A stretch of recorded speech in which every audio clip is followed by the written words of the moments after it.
वीरेंद्र प्रताप राम सागर राजभर की पहल महाराजा सुहेलदेव फिल्म्स प्रोडक्शन कृत स्मिता म्यूजिक कंपनी की प्रस्तुति भोजपुरी विरहा एल्बम राजभर का बदला लूंगी सिंदूर की कसम। जी हाँ दोस्तों, अतरौलिया आजमगढ़ की एक सत्य घटना पर आधारित निर्माता वीरेंद्र प्रताप राजभर, कार्यकारी निर्माता धर्मेंद्र राजभर एडवोकेट, मीडिया प्रभारी चंद्रशेखर गुप्ता व सूबेदार राजभर, विशेष सहयोग श्रीमती कविता राजभर, अध्यापिका, ग्राम परशुरामपुर, पोस्ट दौड़ी मड़ियाहू, जौनपुर, उत्तर प्रदेश। एल्बम का नाम भोजपुरी विरहा एल्बम राजभर का बदला लूंगी सिंदूर की कसम। गीतकार हैं दिलीप खरवार, संगीतकार दामोदर राव। जी हाँ दोस्तों, इस एल्बम के गायक कलाकार हैं छोटे लाल बनारसी राजभर व साथी।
आप लोगों ने सुना थे छोटेलाल बनारसी के आवाज में।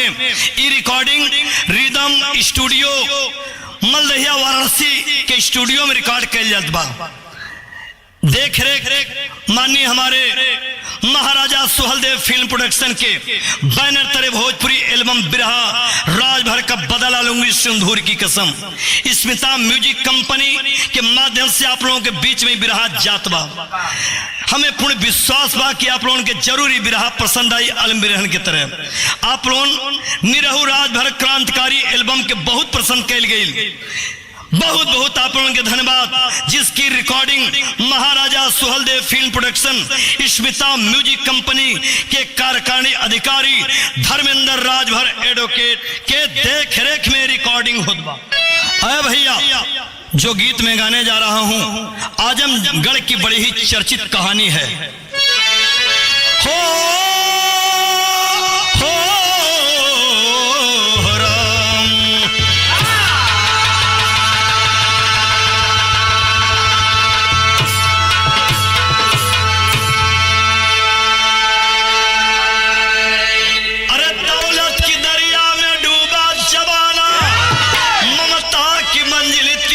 छिपा के मसीहा मनोता का दम्मी दमन करे, अरे धनोता की क्रांति गले से लगा के जुर्म करने वालों से मेरे यार बढ़ के, अरे तो जुर्म सहने वाला गुनहगार होता। उठो बन के बागी बगावत करो, जो सलाफत के राहों में काटा है बोता।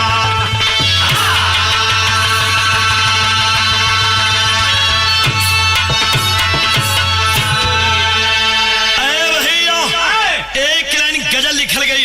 कौन गजल है मास्टर?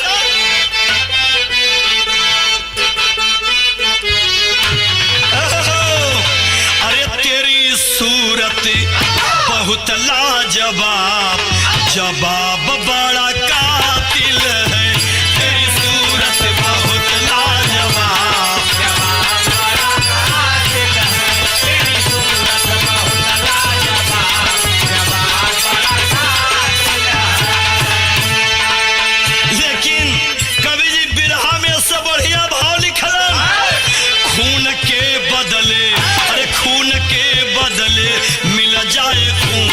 सकून तभी होता है।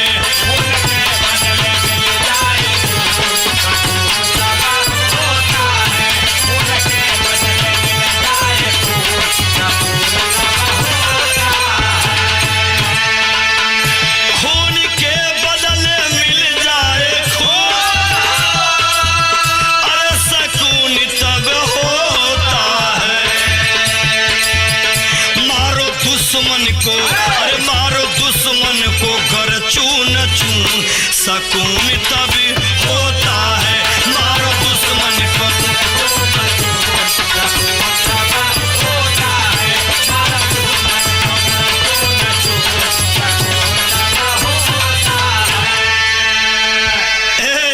ये जैसे हमारे कहानी की शुरुआत हारमोनिया संगत मास्टर।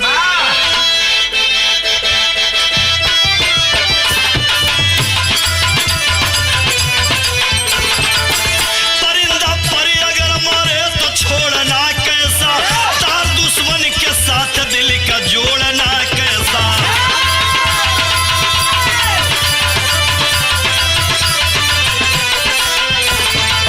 सितम के दर्द को सहना भी बेईमानी है, सदा चुप रहना ना कुछ करना भी नादानी है।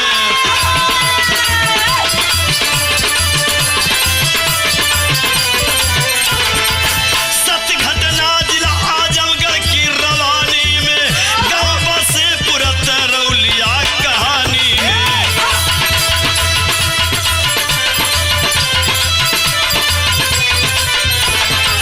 वही गया आतंकी राजेंद्र सिंह सरनाम रहा, डरे दिल दहशत से वह करता कत्ले आम रहा।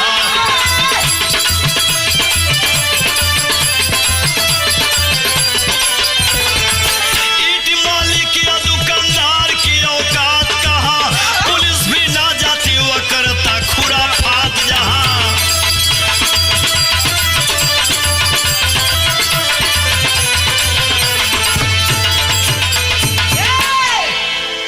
ऐ भैया कहानी हो आजमगढ़ में अतरौलिया बाजार, वहीं अतरौलिया बाजार के रहने वाला राजेंद्र सिंह, कोई जाति विशेष की बात नहीं है, बदमाश आतंकवादी आतंकताई किसी भी समाज में हो सकते हैं।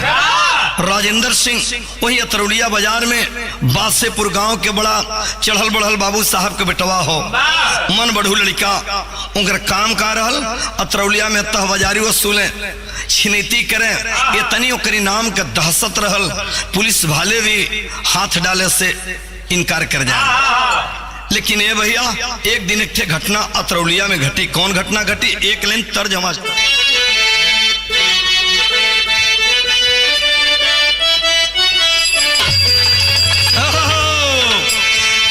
साच कहिला तोहरे तन पे सोहला जितना साड़ी,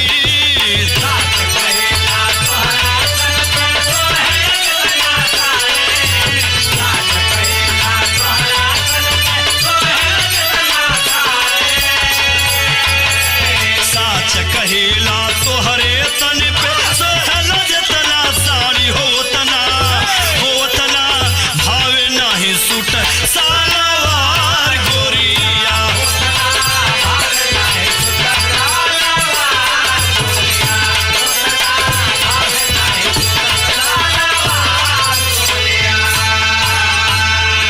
लेकिन राजेंद्र सिंह ये पल्सर से निकले बड़े बड़े लोग कांपा लगे। अरे जिधर भी निकले डर से लोग दागे सदा सलामी।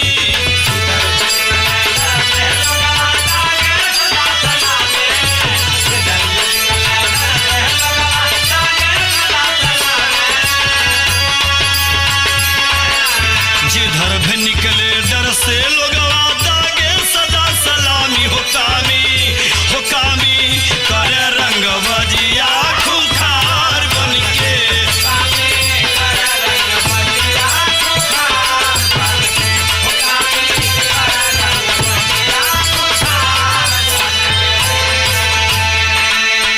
हो सके चलेला पिस्टल पिएला सरबिया।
नामी गिरामी का पानी उतार दे बाजार में। बड़े बढ़िया लोग रास्ता बदल के चले लगे, एकरी मुँही के लगी। लेकिन एक दिन और घटना घटी। वही बगलिए में कौन घटना घटल, एक लाइन विदेशी आगो मास्टर। वही गौआ कड़सा राक, अरे रमाकांत राजभर, अरे पत्नी दुलारी देवी जेकर बबलू लालाना, सबसे मिलन सार कर सब कर मदतिया, अरे इज्जतदार लोग वन में होत बासमाना, और दोस्त सिरिया दौक वही बाजार में दुकनिया, अरे होला बैठो की वही जय, अरे सझ में बिहाना, जरेला राजिंदर सिंह देख के तमतामा, अरे दिलवा में देश हरदम राखे वे ईमाना। वही बगलिया के रहे वाला कड़सरा गांव का रमाकांत राजभर, दुल्हनी के ना हो दुलारी देवी, 8 बरिस के खिलड़िका जे करना हो बबलू। पहली बार जो है सरकार बीडीसी पद के प्रत्याशी की खातिर बीडीसी के लागू कैले, सोही में दुलारी देवी बीडीसी चयनित कर ले गई। बड़ा इज्जतदार रहलन। उसमें बहुजन समाज पार्टी के सरकार रहल। माननीय श्री रामचंद्र राजभर जी शिक्षा मंत्री थे। माननीय श्री सुखदेव राजभर जी आजमगढ़ से रेशम उद्योग मंत्री थे। बड़ी सम्मान था रमाकांत राजभर का। ये बात सुन के दहशत राजिंदर कहो, बाजार के लोग एकत्रित होकर श्री यादव के दुकान पे रमाकांत राजभर से फरियाद के लेने के लिए तर्ज लगल मास्टर।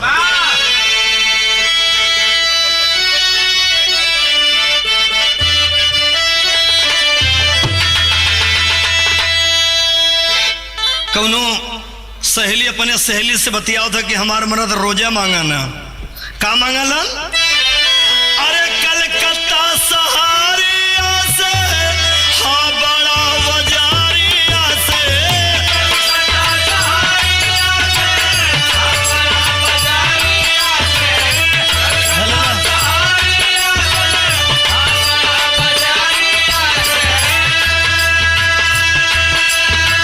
कलकत्ता सहारिया से, हाँ बड़ा वजारिया से, सैया जी हमार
जबरदस्ती गुंडा टैक्स के नाम पे मिल के बाजार वाले योजना बनवल, मिल के बाजार वाले योजना बनवल,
लोग कहने के रे भैया तू शासन सत्ता में हवा, बड़े बड़े मंत्री से तोहार परिचय पहचान बा, ये हमने के संगे का होते हो। तैसे राजेंद्र सिंह के समझवा दा, पुलिस गश्त लगवा दा।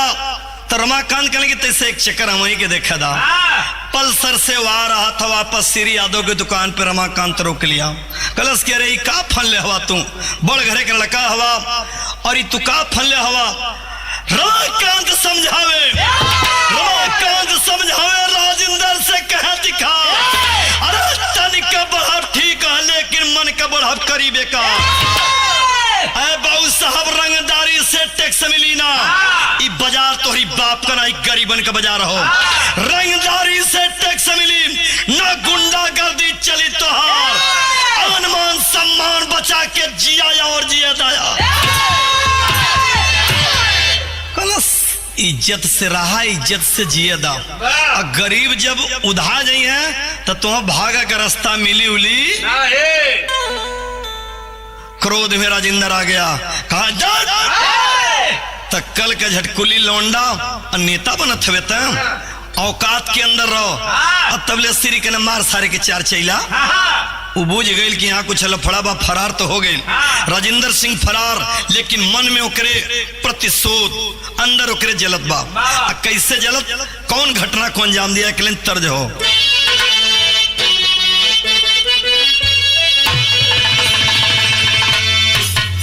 यह तर्जबा सैया भले बदल जाए हो, चुनरिया कबूटी ना बदले।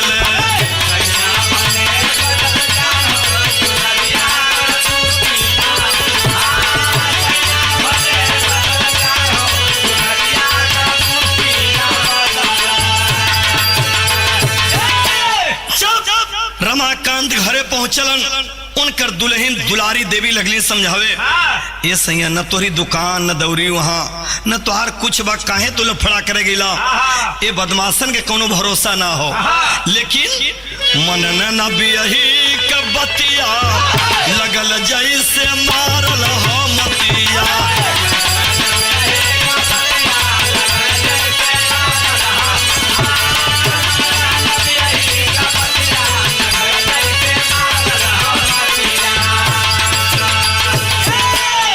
दुल्हन कलश के सैया हमारी तबीयत कुछ भारी बा। रमाकांत आनन फानन में अपनी दुल्हन के बैठौलन और बैठा के अतरौलिया में दवाई दिया।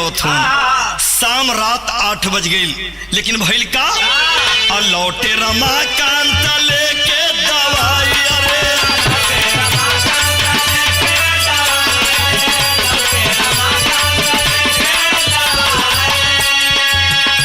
अरे दुश्मन छिपल बीच रहिया में आई।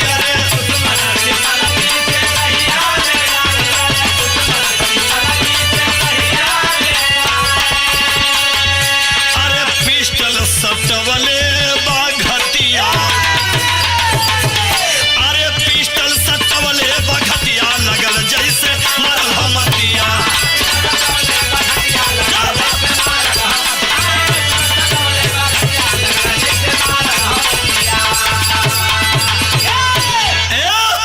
बीच रास्ते में कलसरा बासेपुर में 1 किलोमीटर का दूरी हो। मेन रास्ता अतरौलिया से कड़सरा जो रास्ता कटल वो है बासेपुर। रात 8:30 बजे रमाकांत स्कूटर से अपनी दुल्हन को दवा दिलाकर आ रहा है। बीच रास्ते में राजेंद्र सिंह घेर लिया, निकाल के पिस्तौल सीने पर लगा दिया। बोल, अपने नेताओं को बुला तू, अगर मैं चाहूं अभी साले गोली मार दूंगा। दुल्हन समझ गई रमाकांत कुछ नहीं बोल रहे हैं, कुछ भी नहीं बोल रहे हैं। दुल्हन तुरंत उतर करके स्कूटर से, सुहाग की कीमत कौन नहीं जानती। आज वो औरत दौड़ के पैर पकड़ के राजेंद्र से कलश की भैया गलती ना गलती ई कैले हो तैसे क्षमा कर दा, हमारी तई बात सुना। वो दुल्हनिया का कलश रोके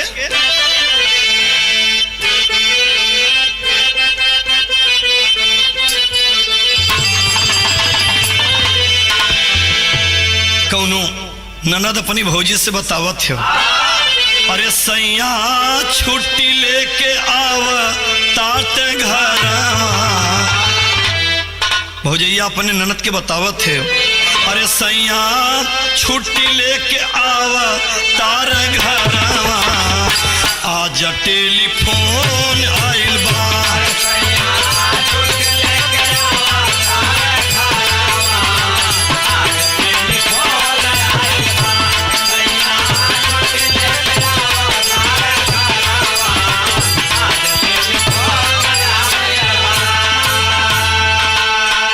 अरे भैया तो हंसे बैक ही सवालिया, अरे भैया तो हंसे बैक ही सवालिया, गोलियां चलावा दिन रात।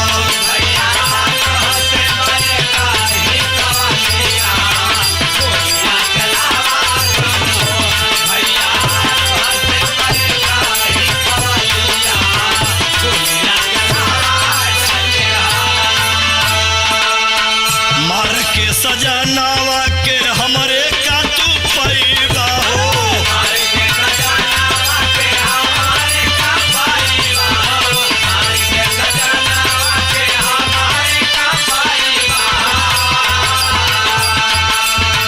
राह करके गाँवा से कौने ओरी जइबा हो,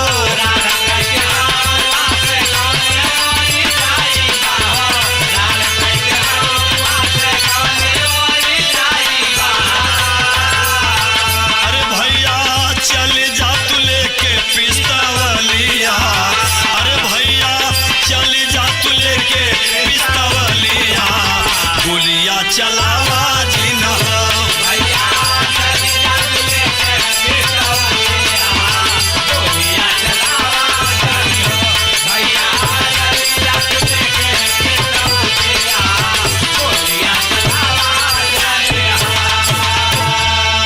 तब तक रमाकांत ललकार दिया, खबरदार इस कमीने की पैर मत पकड़ना, अगर मेरी समय आ चुकी है कोई नहीं बचा सकता।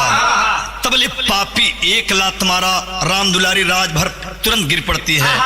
हर कैलेश का अमन लसना बात पापी गोलियां चलाई हो,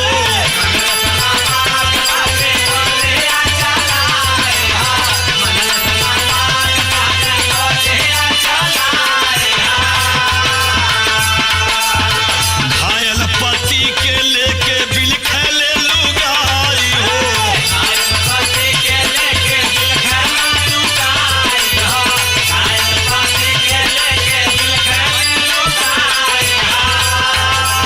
अरे पापी खेल भागल खूनावन का होलिया, अरे पापी खेल भागल खूनावन का होलिया, गोलियां चलावा जिन्हार पापी।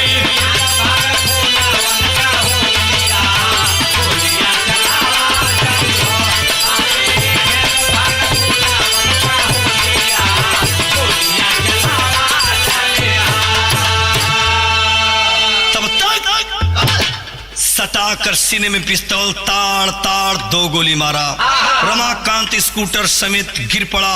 राम दुलारी अवाक, तुरंत दूर में पल्सर खड़ा किया था, पापी गोली मारकर फरार।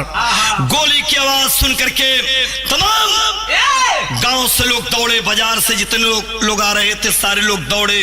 राम दुलारी अपने पति के गोद में लेकर के रो रही है, कलप रही, तड़फड़ा रही है, कोई तो उठाओ, कोई तो मेरे पति को अस्पताल ले जाओ। तब तक रमाकांत कहा कि मेरे पास समय नहीं है। सुन, तुम अबला नहीं, तुम्हें सबला बनना होगा। रमाकांत कहा वास्तव में अगर तुम मेरी अर्धांगिनी हो, एक वादा तुम्हें करो। कौन सा वादा करो ना? एक लाइन तर्जबा,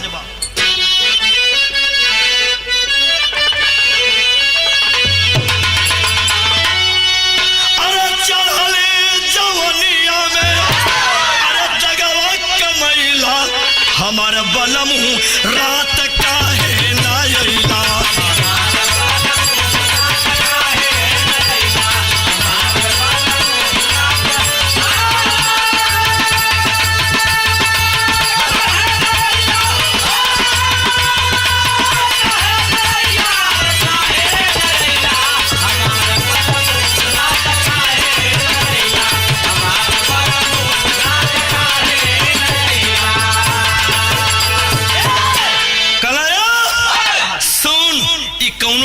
ऐरू गैरू का खून ना हो। सम्राट सुहलदेव खानदान का वंशज है। सुन रोले से काम ना चली। का बतौलन? अरे तखिया से आंसू अरे नगारा ये गोरी बचन पाव है पापी मारा ये गोरी।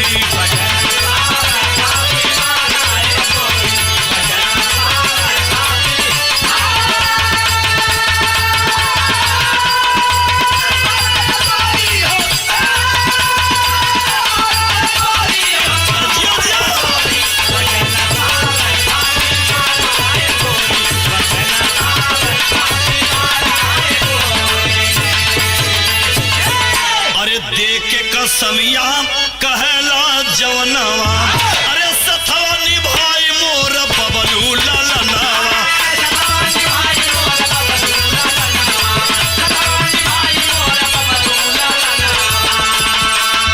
अरे है इच्छा पूरा तू करिहा ये गोरी बचन पा पापी मरिहा ये गोरी।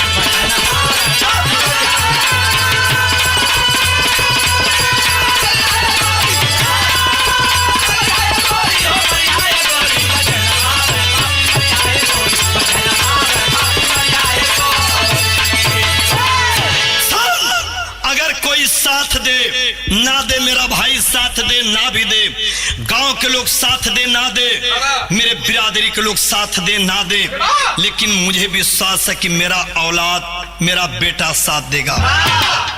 मेरे बेटों को पढ़ा लिखा करके कोई डीएम एसडीएम मत बनाना। मैं कह रहा हूं मेरे बेटों को इस राजेंद्र से बड़ा बदमाश बनाना, ताकि इस निर्दोष के खून का बदला मेरा बेटा ले सके। इतना ही कहते कहते रो रही है दुलारी सैया, आपको कुछ नहीं होगा पतिदेव, कुछ नहीं होगा। कहता ही वह कहती ही रह गई, मगर तब तक विधि का विधान क्या हुआ। एक लाइन गीत है मास्टर।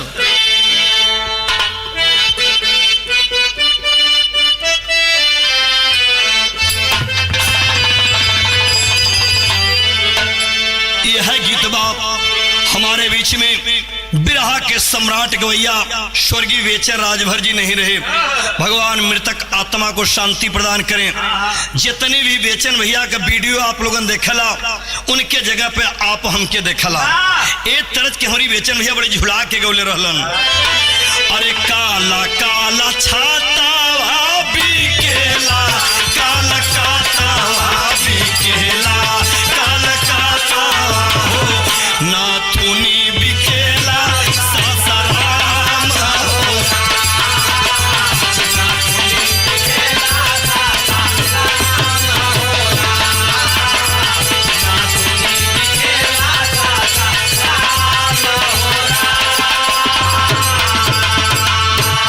लेकिन अरे इतना कहता बंद भाई नया भाई, अरे भाई गाइल सुगानावा पराई होरा।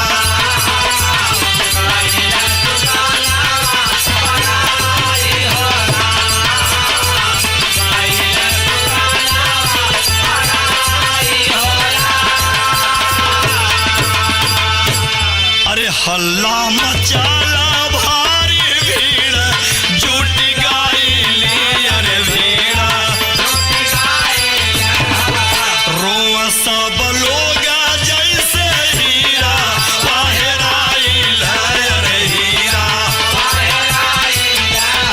अरे क्रोधवा में बागी बानी गइल नौजवानवा, अरे गइल नौजवानवा हो गाइल सुगानावा पराई होरा।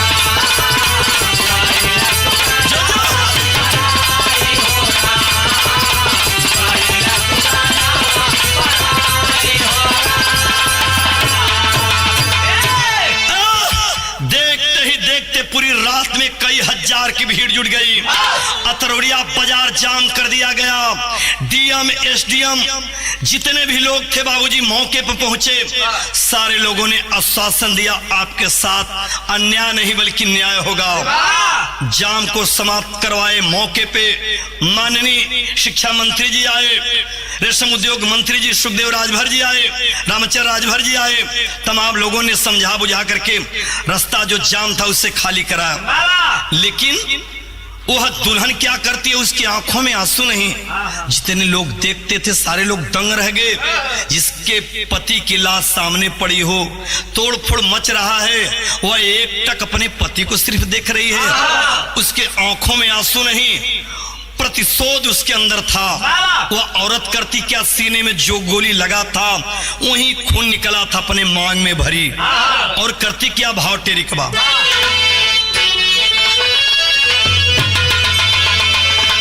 अरे कमीना बच ना पाई हो पिया, अरे लहू के लगा के टीका कसम से रनी खाई।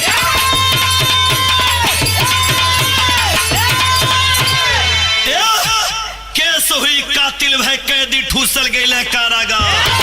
5 साल तो हुई रिहाई दिए जमानत रिश्तेदार। खबर लगल पीके शराब घूमत हो पापी बीच बाजार। मौत पति का जिगर में साले वाला साजिश रची कुंका। ए भैया केस दर्ज हुआ राजेंद्र सिंह के नाम से, लेकिन रात का मामला था। कोई गवाह उसके पत्नी के अलावा नहीं मिला। किसी में हिम्मत नहीं थी गवाही करने की। 5 साल के अंदर केस तो चला, वाइज्जत बरी कर दिया गया। जब वाइज्जत बरी भइलन तो और ऐसराम शराबी बन गया। शराब पी करके पता लगल कि माया शंकर सिंह के दुकान पे, खाद के दुकान पे शराब पी के मस्त सुतल। श्री यादव अपन शटर गिरौलन, दुकान बंद कैलन। जाके धीरे से कहलन कि भाभी आज मौका आ गल दुश्मन से बदला लेवे के। उपलब्ध करौलन पिस्टल, लोग जितने भी लोग साजिश में थे उपलब्ध कराए। तब तक 5 साल का समय बीत चुका था, भूल भी चुका था मेरे सामने अब कौन पढ़ने वाला है। वह लड़का बबलू 8-5 13 साल का हो गई। दुल्हनिया चल पहपट में कैसे,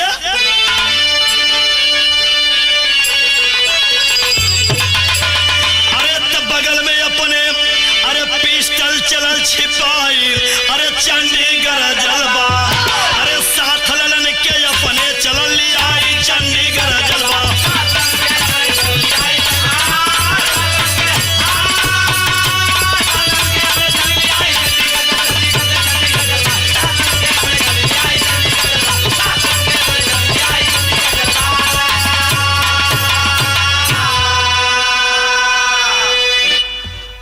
राम दुलारी अकेले और अपनी बेटवा के साल ओढ़ लेलस, बगल में कमर में पिस्तौल खोस लेलस। लड़का भी घरे से एक चाकू ले लेलस।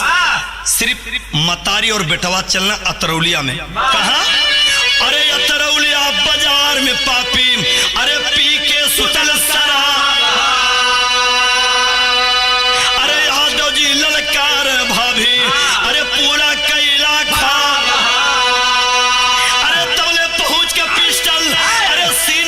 सताई चंडीगढ़ जलवा। अरे मिस भायर भइल सोचा गुस्सियाई चंडीगढ़ जलवा।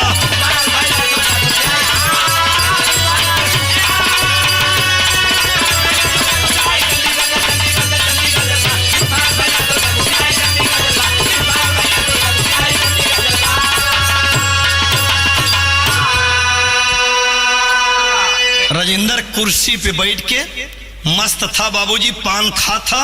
और तब तक दुल्हनिया साल ओढ़ले लड़कवा के लिए ओलस।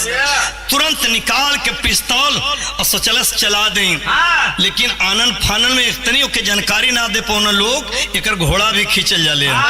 मिस कर गई खिलाड़ी राजेंद्र सिंह।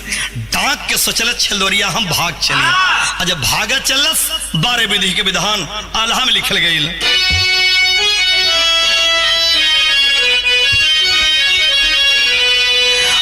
जैसे भूखा से रहो शिकार पाके झपट, अरे वैसे जोगिनिया बनी गईली हो खूंखा।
मतारी बेटवा जब वो डाके के भागा चलन बबलू लड़कवा 13 साल के कलस की अरे मम्मा आप कहाँ जाते हो आप पकड़ के टंगरी खींच दलस जब धड़ाम दे गिरले वह बटखरा खादी के दुकाने पर हल उठाई के एक ठो हूंच के मरलस 100 किलो के भैया 20 किलो के जिसे सरवा मुर्गा काट के छोड़ जाना उससे लगल छपटिया तो करीब तरपरा दिले तर चार छठे उतर लड़कवा निकाल के चाकू मारे चाकू हिल बैठ के सीना पर मारत हो लादी पोटी भरे पूरे बाजार के लोग देखत हवन लेकिन जब तक मरलेस ये सरवा जब टंगरी उंगरी हिलाई बंद ना कर दिया ए भैया आराम से उठी घर पे जाती है घर से जा करके फिर सीधे मतारी बेटवा थाने अतरौलिया पहुंचलन कैसे गईलन कैसे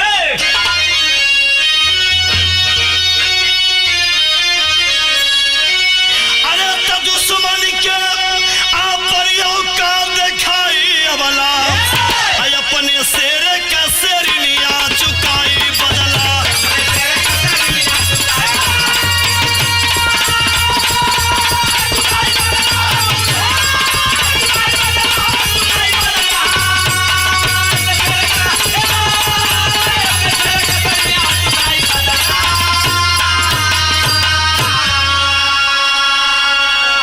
पूरे कड़सरा गांव राजभर बस्ती में जैसे खुशी के लहर दड़ गई अरे जुटल भारी भीड़ आज आई के दुआरवा नर नारी खुशिया में कर जय करवा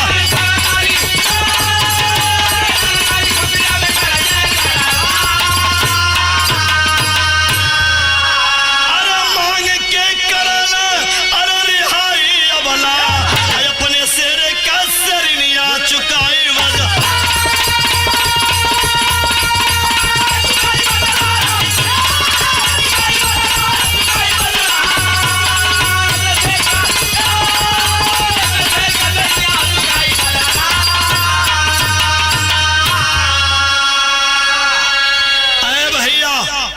वो औरत थाने पे जाती है और जाकर के आत्मसमर्पण कर देती है। तमाम बाजार के लोग मदद करने के लिए जितने भी लोग थे बहुत मदद किए, लेकिन लोग न्यायालय में गुहार लगा रहे थे रिहाई का। इन्होंने कुछ नहीं किया। इसके पति के साथ जो घटना घटी वह घटना की बदला ली, लेकिन न्यायालय तो न्यायालय होता है बाबूजी, खून ऐसे ही नहीं छूट जाता। जब तक कि बिरहा लिखल रहल तब तक मतारी बेटवा दोनों जेल में थे बाबूजी।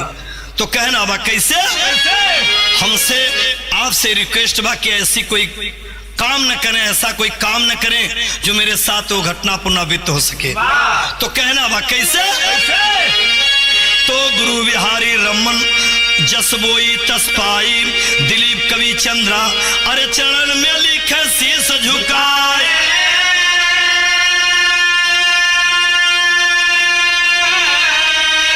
अरे कमीना बचना पाई हो पिया, अरे गाय छोड़ लाल करो अच्छा कुर कन्हाई, कमीना बचना पाई।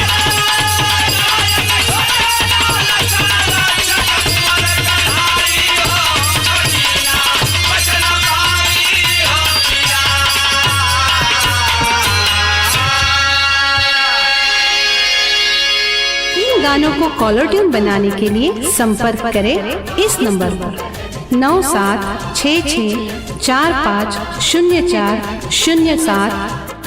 स्मिता म्यूजिक कंपनी की अन्य प्रस्तुति भोजपुरी एल्बम महिमा अपरंपार गायक विजयलाल यादव, अंशु सिंह, दामोदर राव, विलास राजभर और किरण सिंह। हम तोहरी शरण में अइली, सिर तोहरी चरण में झुकैली। हम तोहरी शरण में अइली, सिर तोहरी चरण में झुकैली। हम तोहरी शरण में अइली, सिर तोहरी चरण में झुकैली। झुक मांग चरण में ज्ञान हे विश्वकर्मा भगवान। झुक मांग चरण में ज्ञान हे विश्वकर्मा भगवान। छोड़ा सैया, अरे छोड़ा सैया, ये छोड़ा सैया सब काम धाम, चला हो नेवरिये के धमवे में।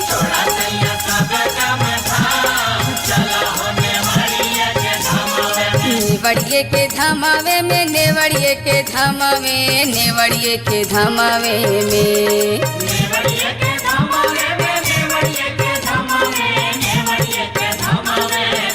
अरे फुर्सत न बा, अरे फुर्सत न बा, अरे फुर्सत न बा सुबह से शाम, लिखल बाटे खट के करमवे में। फुर्सत न बा सुबह से शाम, लिखल बाटे खट के करमवे में। खट के करमवे हो, खट के करमवे, खट के करमवे में। धन्य बाड़ माई तो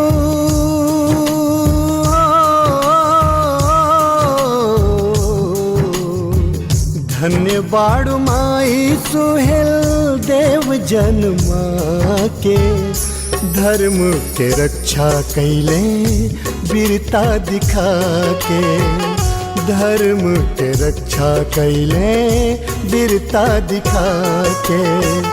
धन्य अम्बे बहिन जवन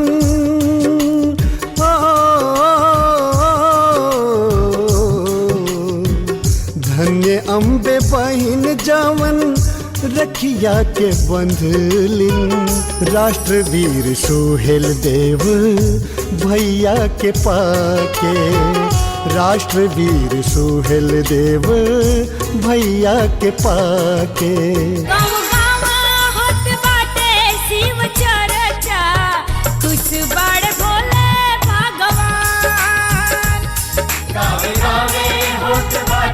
शिव चर्चा चल चल भोले जी के धाम। भोले भगवान अरे बाबा भोलेनाथ जी हो, भोले भगवान अरे बाबा भोलेनाथ जी हो।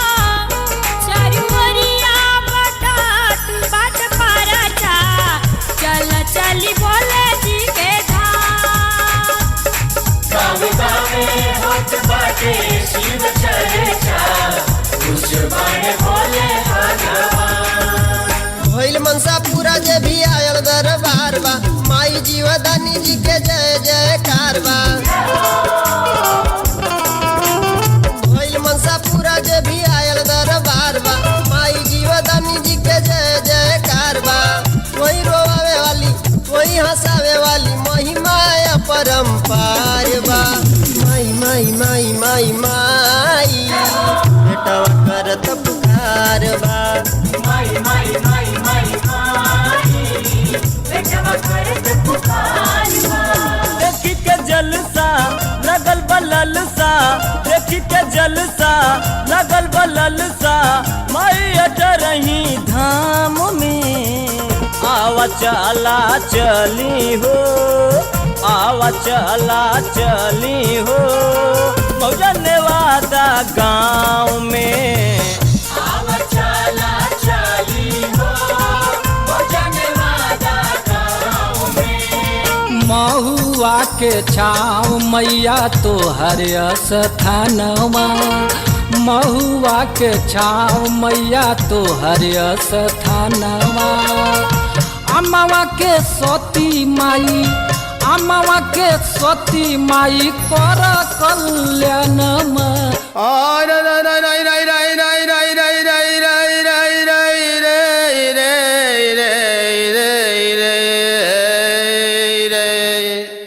जौनपुर काशी के बीच नगरिया में देवों के देव महादेव का स्थान है, और त्रिलोचन महादेव के नाम से यहाँ सदियों से गुण गाता वेदवा पुराण है।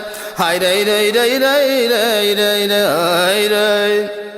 जी हाँ दोस्तों, फिल्म एल्बम सीरियल में प्रवेश के लिए तथा एल्बम बनाने एवं रिलीज करने के लिए संपर्क करें महाराजा सुहेलदेव फिल्म प्रोडक्शन एवं स्मिता म्यूजिक कंपनी, ग्राम परशुरामपुर, पोस्ट दौड़ी, तहसील मड़ियाहू, जिला जौनपुर, उत्तर प्रदेश। Mobile number 9648770280।